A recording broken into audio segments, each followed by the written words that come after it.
Hi and welcome to Azure and Enterprise. On today's episode, we will be talking about creating uh, self-hosted agents. I'm going to be using a lot of different terms, and as I say them, I suppose I'll describe them so you understand. In general, just getting going for those who don't know. Uh, a hosted agent, an agent is in Azure, in Azure DevOps, I should say, is basically a computing node that you can use to build your code. I don't say a computer or device or whatever because really in Azure, it's difficult to tell what is, where your code is running. It could be on a VM, it could be on a container, it could be anything, right?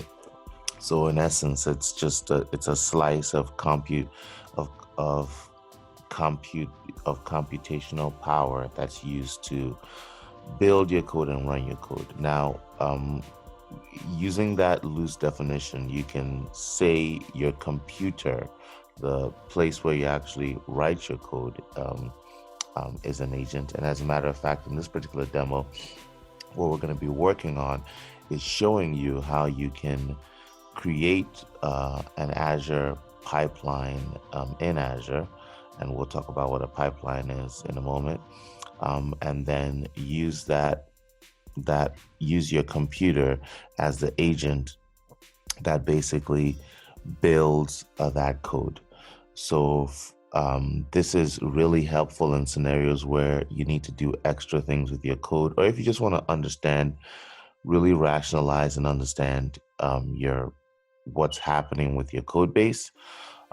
You can actually have it downloaded to your computer like any other agent out there. Treat your computer as an agent, so you can sort of see the folder structure and things like that and understand what you're doing. And I would recommend doing this for very complicated builds.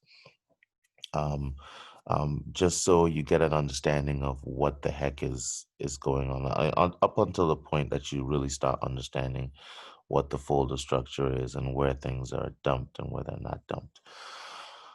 So to get going, you basically go into your organizational settings if you have access to it. I'm going to be doing this using the FlexPay website.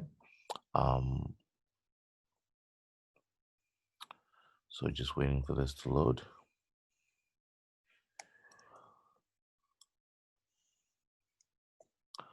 And once you're in here, you basically want to go under pipelines to this thing called agent pools. So agent pools are basically clusters of computing nodes that you can use to run your code. Think of it in a very large project where there are multiple people. Let's say you have let's say you just have one VM. There are multiple people running builds. Each time an agent is being used, basically everybody else is waiting for that agent to complete. So if you run a build, someone else runs a build, it gets queued. And after it's done with your build, then it takes the next build, then it takes the next build, then it takes the next build, on and on and on. In an agent pool, you basically have a pool of machines that are dedicated for doing these builds. So if one machine is taken, the next machine, and someone else runs another build, that goes to the next machine, and that gets used, and then the next machine, and then the next machine, and the next machine. And at some point, when you run out of machines, let's say there are four VMs, or four computing nodes, I should say, then the fifth person who comes in is going to have to wait for somebody to finish. When their build finishes, then they jump in and they start using that machine. So that's the easiest way to understand it. Now in Azure, there are of um, two kinds of agents that you can have. You can have the Azure agents, which are the cloud agents that are hosted. They're hosted by Microsoft or by Azure. And then you can have your self-hosted agents, which we're going to work on today. Now, to get started, you can use one of the pools that's already there, but I'm actually going to create my own pool, right? And as you can see, you have a choice between self-hosted. And at the time of this writing, I guess they now have the Azure Virtual Machine skill set. So from time to time, as I do these demos, I will open up Azure and I will notice that some cool new thing is out there that I wasn't even expecting, because again, Azure is changing dynamically. So new things are being added, old things are being deprecated. I do my best to explain some of these things away, but in essence, that's how it is. So I would virtual machine skill set. I'm not going to really get into it, but basically, you can think of it as a cluster of virtual machines. So in this case, what they're trying to do with Azure DevOps is say, hey, if you already have a cluster of virtual machines that you've set up in this unique way, that skill sets create for you, then you can use that as your pool, right? Otherwise, you can do a self-hosted pool, in which case you would be adding the agents one by one. So I'm going to use self-hosted because in this case, it's going to be um, my machine, and I'm going to call it local machine pool. You can call it whatever you want, right? Doesn't matter. And just click on create. Okay. So once you click on create, it's going to create that pool for you. Then you click into that pool, right? And basically now you have the jobs. That's what's run on there. You have agents, details, security, some settings associated with it, and whatnot, right? We're not going to go into this detail. We'll go into it more as we do more advanced topics and agents. But for now, basically, the key thing we want to work on is agents. So we're now going to create a new agent to run on this pool. So click new agent. It's relatively straightforward. So as you can see, what happens, right? So again, an agent is a computer. So what's it asking you to do? It's asking you to basically run this command um, uh, within the PowerShell on your machine. So you can have a Mac OS as an agent, so in which case it's telling you to do it like this. You can have Linux as an agent, in which case it's giving you these instructions, and you can have Windows as an agent. So the cool thing about this, honestly, is if you're like an Mac OS developer or something like that, and you have a Mac, but you want to do all your development on Windows, well, you can download this agent, right? And you can actually, write all your code, on your Windows machine. You check it in, you run your builds. Your builds actually run on that Mac machine that you have. And then obviously you can do deployments and whatnot through that agent on that Mac machine. So you can get pretty sophisticated with it. But for now, what we're going to do is we are going to use this. So I'm just going to download the agent. Okay. So I'm going to just download it to the downloads folder. Okay, it looks like this has downloaded. So let's go ahead and go back to the folder where it's located. I believe this is it right here. And if you look at the instructions, one of the things they want you to do is just create a directory and then decompress it into that directory. We're just gonna keep it simple and just you can just go here and make an agents folder, and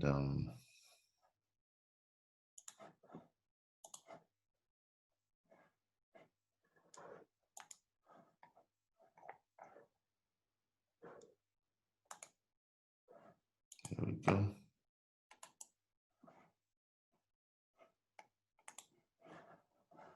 I'm just gonna move this here.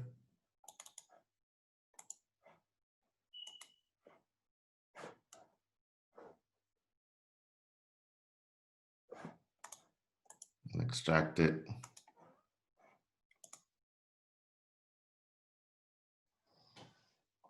And we will pause again for effect. While this loads, I'll just fast forward. Okay, so it looks like it's extracted. And now what you should be seeing is under your C folder, we've created something called agents, and I've extracted this file. And now we have this folder, agents. So there are of course faster ways to do this, but I'm really just trying to make sure that I show you everything that's going on, what's really happening in terms of installing this agent. It's very straightforward. So as you can see, this actually extracts into the folder called agent. And I am going to do the same thing. I'm actually going to rename this to agent if I can. I might have it open. There we go.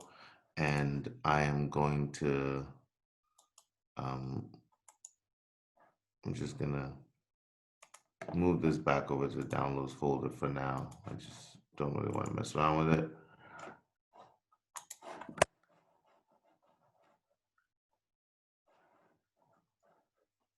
It's still there, so I'm just going to get rid of that.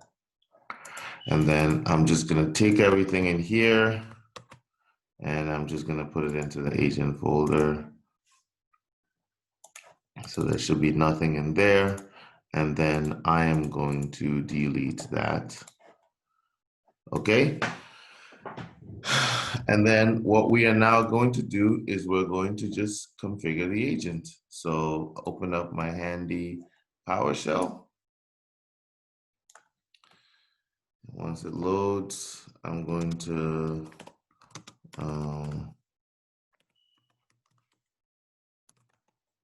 oops.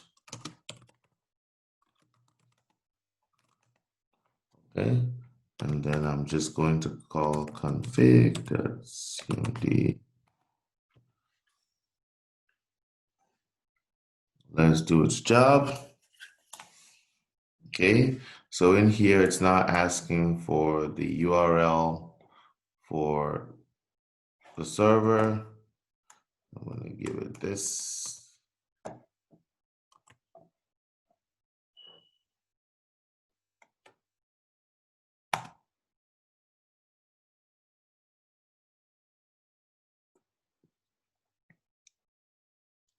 And it's asking for the PAT. I'm going to show you what the PAT is in a second. So the PAT stands for Personal Access Token. And this is something that you specify yourself outside of this. So in order to do that, what you have to do is you actually have to go here, user settings, and over here, personal access tokens. So it looks like I have a bunch set up here. Unfortunately, if you don't know your token, you can't get, you can't get at it. So I can show you there's no way to actually do anything with it. I have some here, but I don't really want to mess around with this. I'm just going to create a new token. And I'm going to set this for custom defined expiration date 2021. Let's go with all this 26, 2021. So I'm going to give it a year, give it full access. I mean, I don't recommend that you do this, but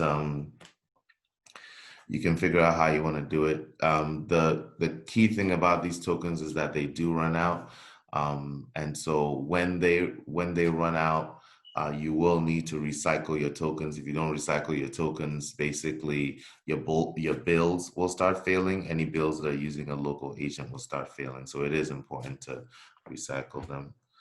So I'm just going to labs demo pat. Okay. Okay, so here we go. So here's the path that I just created, and I'm now going to copy that. Okay, so that's copied. And I am going to go back here, and I'm going to paste that. Oops, sorry. I'm not going to paste that. Right now, I'm going to store that somewhere just so I have it.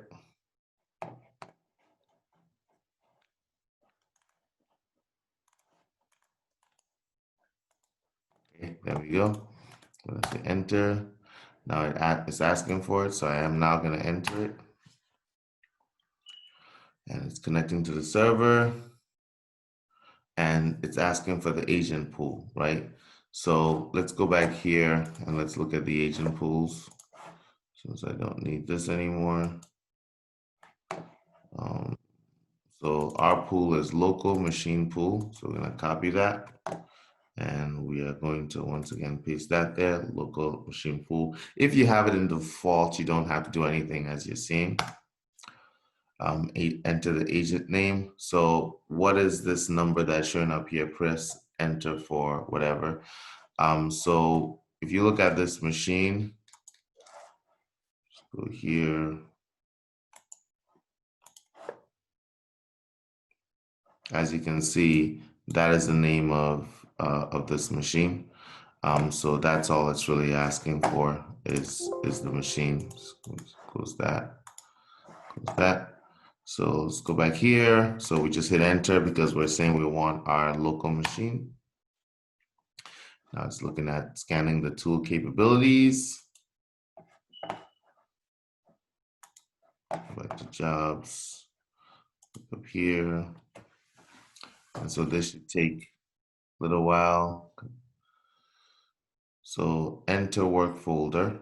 So what do you want to use for your work folder? So your work folder is basically what's going to get, the folder that's going to be used to do the work, right? So what it does is it creates this folder, and whenever you want to do a build, it checks everything out from Git or your repository, pulls it down locally to this machine, does the build on this local machine, creates a bunch of subfolders below it. And each one of these folders have aliases that you can use during your build to reference them, right? So I'm just going to hit enter. It's going to ask run agent as a service, right? So you have two options for running your agent. You can run the agent manually whenever you're about to do a build, or you can choose to run it as a service if you're, if you just want to go ahead and go with it. On the VMs, obviously you would run them as a service because you don't want to sign in before you do any of that stuff. On your local machine, typically you just say no and run it when you want to do a build because you're doing the build down to your local machine. But for the purposes of this demo, I am going to just select yes.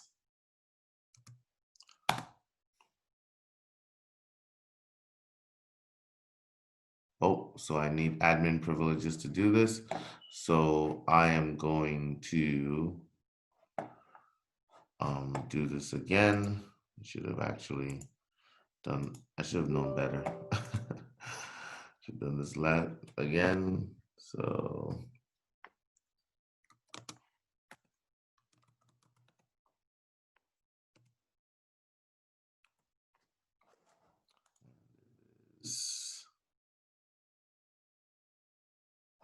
config the TMD. Okay, going through this again. Fortunately, we kept our personal access token. So, okay, so we need to first of all remove it.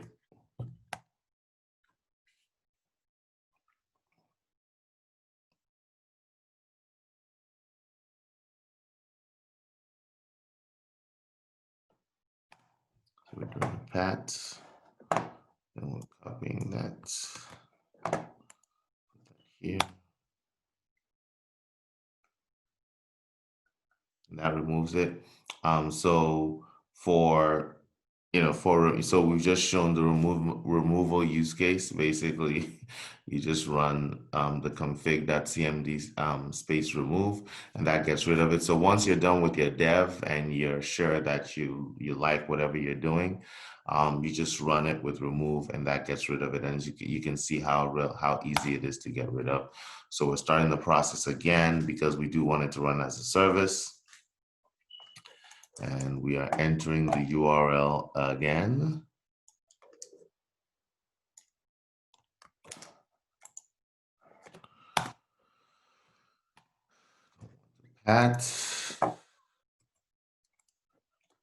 In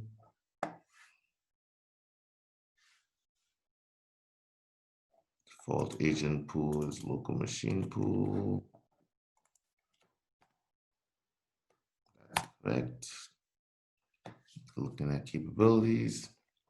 So you're getting a treat today because you're actually getting this done twice.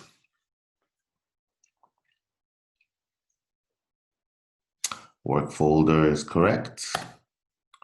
And we want to run it as a service. User account for service, network service, absolutely fine. And we're done. So this is completely configured now as an agent. So if we now go back here and we click on agents, as you can see, this is actually showing up. It really should not show up twice. There we go. So this is showing up once. Right, so now that we have the agent pool set up with the agent specified in it, we're now going to go over to the pipeline and configure a pipeline to actually use this agent. And I'll be showing you how easy it is to do that and how easy it is really in general to integrate the entire experience of the full dev lifecycle between the code that you make changes on your local machine, that code being stored in Azure DevOps, and then being pulled back down to your local machine and compiled on your local machine and then deployed back into DevOps. Now, of course, this is a quote unquote nonsensical scenario.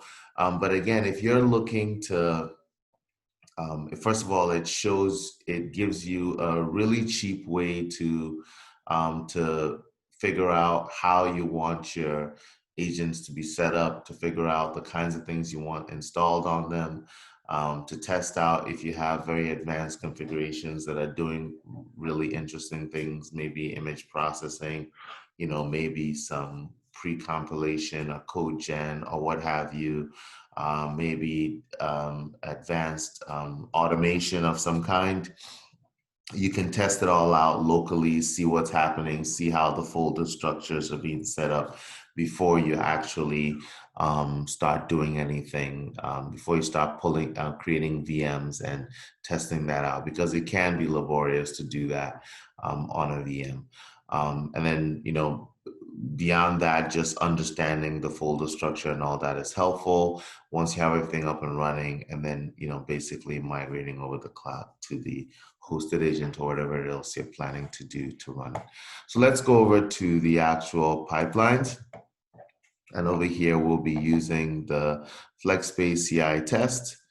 So the FlexSpace CI test right now, if I go into it, is basically using basically an Azure the agent pool, the Azure Pipelines agent pool, and it's running a Windows 2009.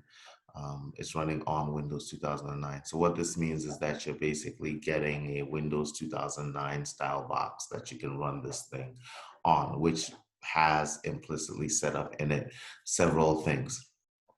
All I'm going to be doing here is basically pulling down .NET, pulling down the latest version of NuGet, doing a NuGet restore on the solution, building the actual project that we're going to be working on, and then deploying that project. And I'll be deploying that project to a slot. I will not be deploying it to the main FlexPay, but I'm going to be doing this live.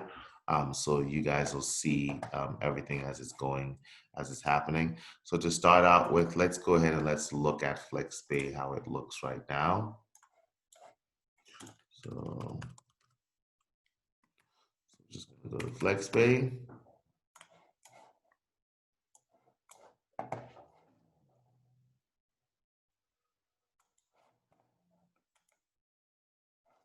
Oh, and it looks like it's actually not fully running right now.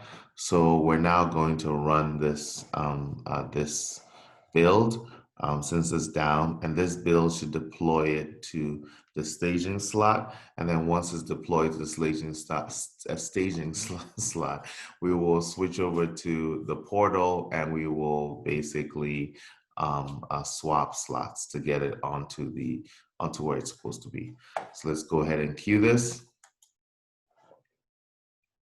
Oh, before we queue this, of course, sorry about that, forgot to mention, we're going to switch this over from using the Azure Pipelines agent pool to actually using our local machine pool. So once I click this, as you can see, there's really nothing else that needs to happen.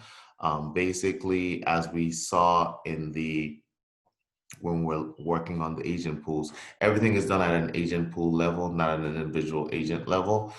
So once we specify the agent pool, Azure DevOps will pick from one of the machines or the computational nodes inside of that pool and use that for doing all the builds. So in this case, the node is going to be our machine, so we can simply save and queue this build.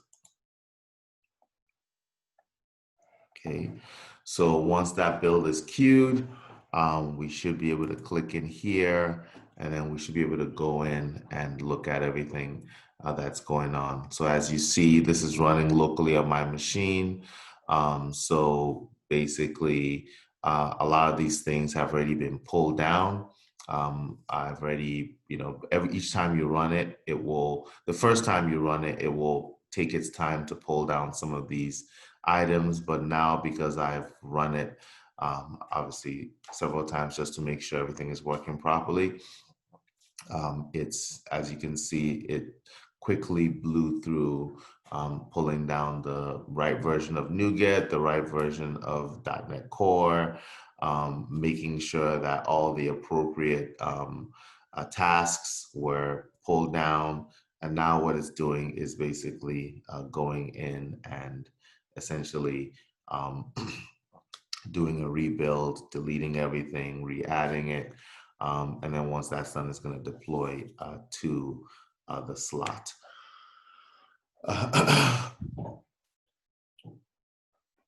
So while that's going on,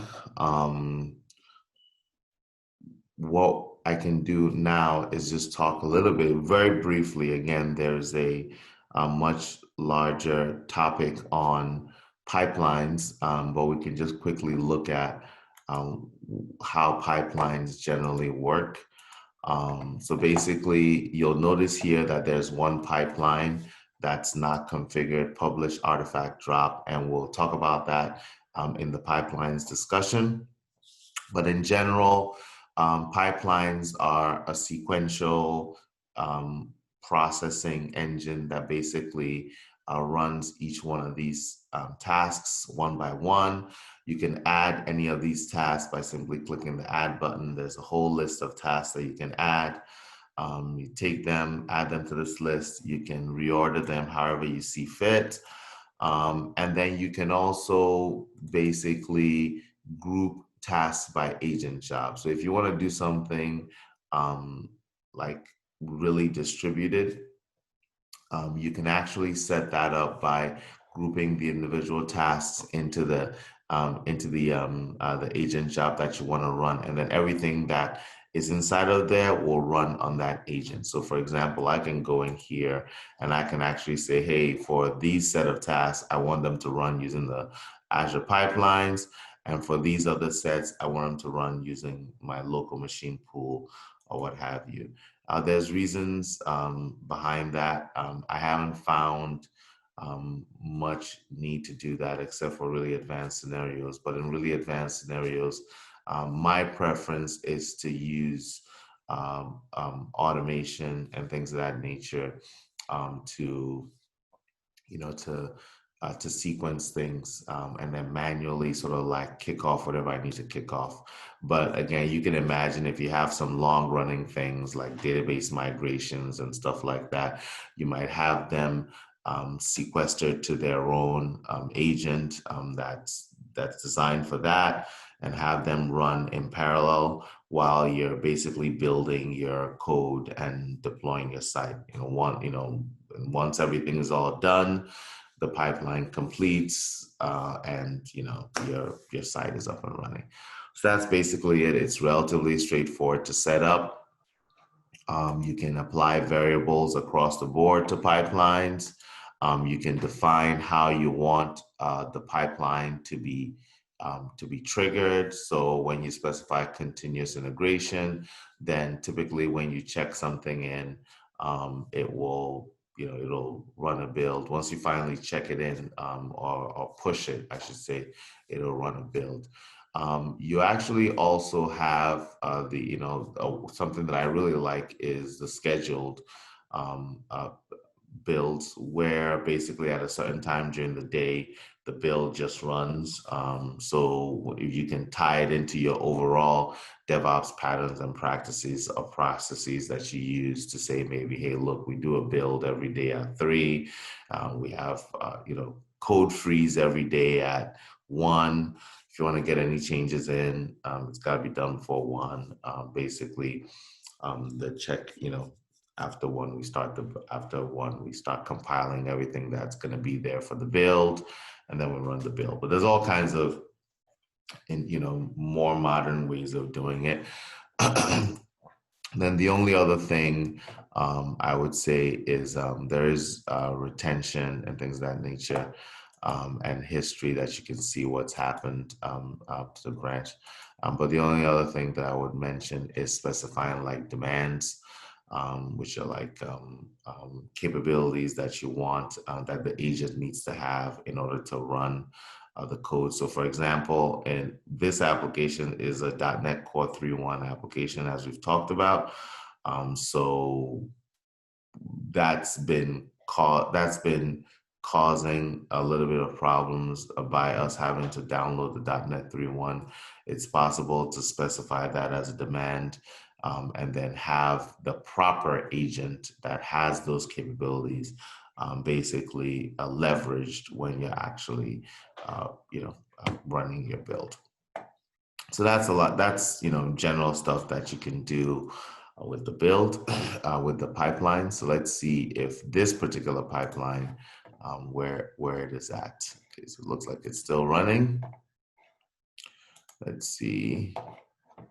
So looks like we are now in the publishing phase, and this is actually now publishing to the app service. So let's go ahead and let's look at what got built. Because remember, this is being built locally, so we should be able to go locally into one of these folders and see what's happening. So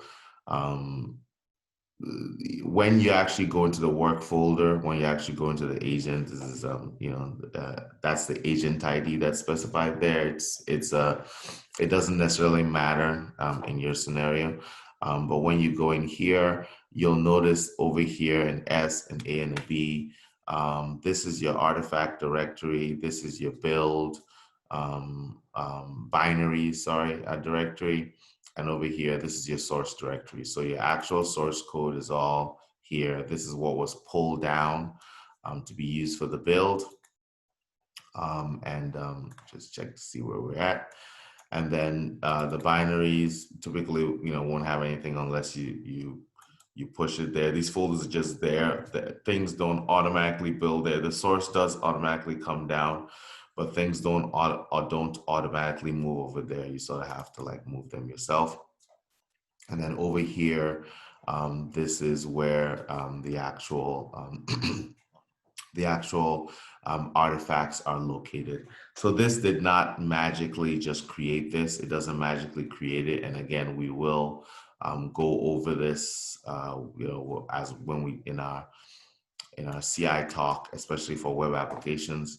But basically, to get this to publish, there are some things that you have to do when you're targeting a specific project inside of a solution, for especially when it's a web project, for it to actually create what you needed to create in order for it to be deployable to a website.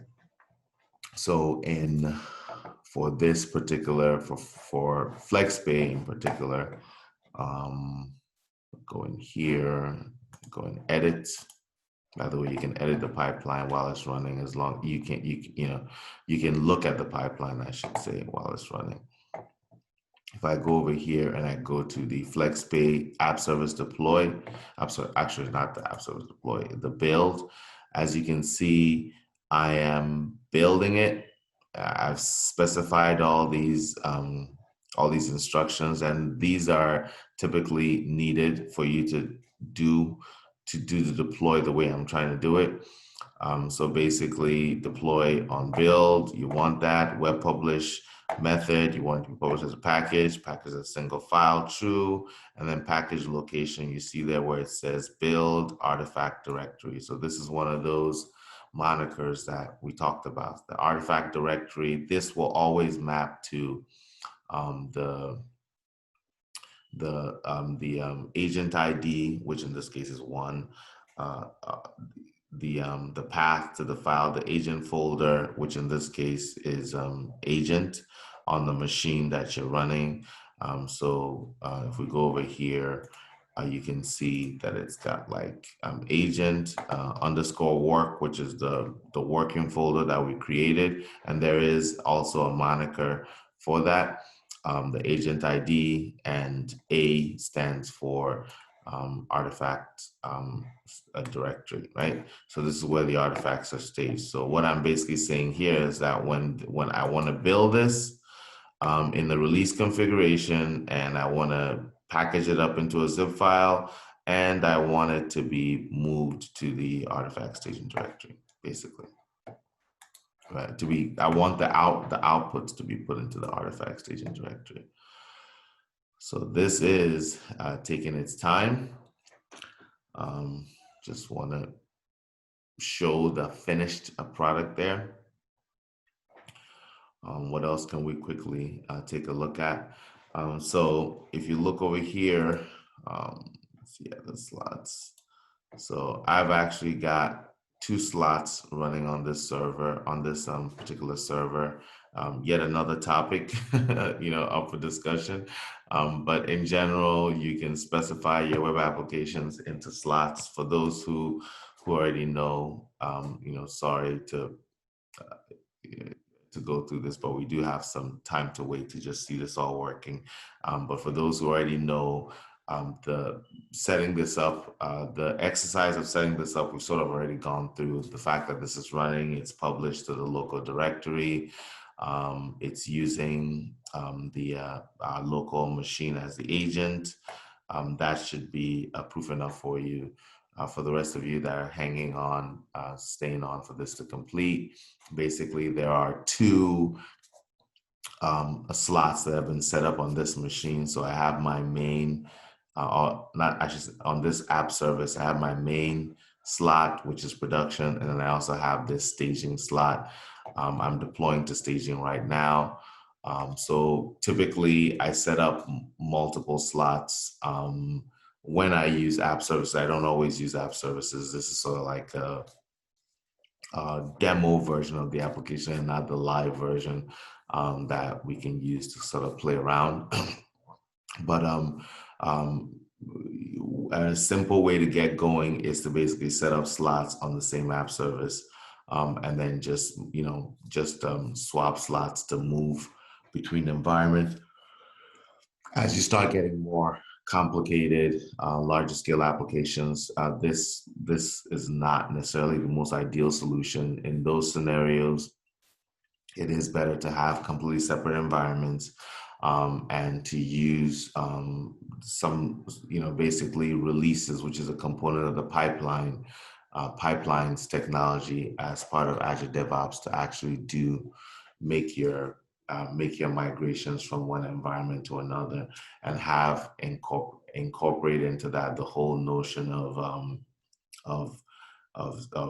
approvals and notifications, pretty much everything, so that you're well aware when a change is happening. You're able to approve the change, and that people within your organization are also able to roll back whatever changes they need to roll back if something gets deployed that does not need to be deployed, and that it can be done in a human workflow kind of manner, in an automated sort of manner, with some human workflow put into it, as opposed to with the deployment slots where you basically need someone who has PowerShell knowledge.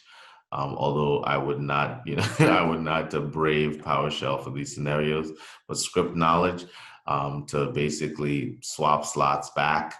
Or you would want someone who has direct access to the dashboard, the Azure dashboard, that can go in and say, hey, okay, I need to switch this back because what was created in the past is not working. Those are basically your choices. Right. So let's see here. This is obviously a very large deployment, so that's why this is taking its time. And while that completes, let's just quickly go back and look at the project settings and look at the agent pools. So now that we're over at the agent pools, you'll notice that the build is running, and as you can see that that job is showing up there. I can actually click into it. I can see all the jobs that have run, failures, successes. I can see what code was associated with those jobs. I can see which jobs are already running. So you have a good sense of managing, a good way of managing what's going on your servers. How long it took for the job to start, what the duration is, and obviously scale up or scale down on those devices as needed, right? So as you can see now, we can see that I believe this job 23, which is a job that we did, is finished. So let's go to flexpay.com. So as you can see, flexpay.com is still not working. But if we now, I'm gonna click in here. If we now go all the way to the bottom here, to the staging site. So here's the main site under construction. That's a basic, thing that'll show up when it's not fully deployed. So as you can see, the staging site is up and running. We have our changes specified there. It's all good. So now we can go over here and we can swap. Okay. So this will now make staging prod and prod staging. Okay. So let's swap it. So this technique is great, and again, in a full production environment, you want to be looking at something a little bit more sophisticated, and we'll talk about that in future videos. But in this very simple setup, as you can see, I can actually go into my staging. Like imagine production was working absolutely fine and had some content in there that was different, and then we made some changes to staging. We could go into staging, test everything out, have all our folks, our testers, test it out. Once it's all said and done and complete, we then click the swap button and it basically shifts, turns prod into staging, staging into prod. So now let us go back over here, and we will now go to staging, and we will refresh it. And as you can see, staging now says site under construction, and we go to FlexPay and we refresh it, and FlexPay should, voila, now be fully loaded and basically showing the content that was previously in staging. So that is that in terms of using creating your own self-hosted agent. We've covered basically creating an agent pool, creating your own self-hosted agent, basically configuring the agent on the machine that it's going to be running on the computing node it's going to be running on, and then basically setting up a pipeline, using the pipeline or leveraging the self-hosted agents in the pipeline, running the self-hosted agent. We've gone and reviewed and looked at all the folders and the folder structure that is within the self-hosted agent. And then we've actually run a pipeline and deployed code using that self-hosted agent, and then basically done a site swap and showed a little bit of some not advanced for this beginning phase, but some some higher order activities that could be involved in managing your web application. In coming videos, we will be we'll be doing deeper dives into just pipelines as a whole, setting up a pipeline, into setting up releases and taking this whole notion of SLOS to the next level, to environments and basically moving code to an environment, adding approvals and things of that nature. We'll be showing that. And then even later on, we're going to start talking about how do you secure your web application? Like if you want to do an intranet application, how would you go about doing it? What are the things you'd have to do? So once again, I am Ed Momeka. This is Azure in the Enterprise.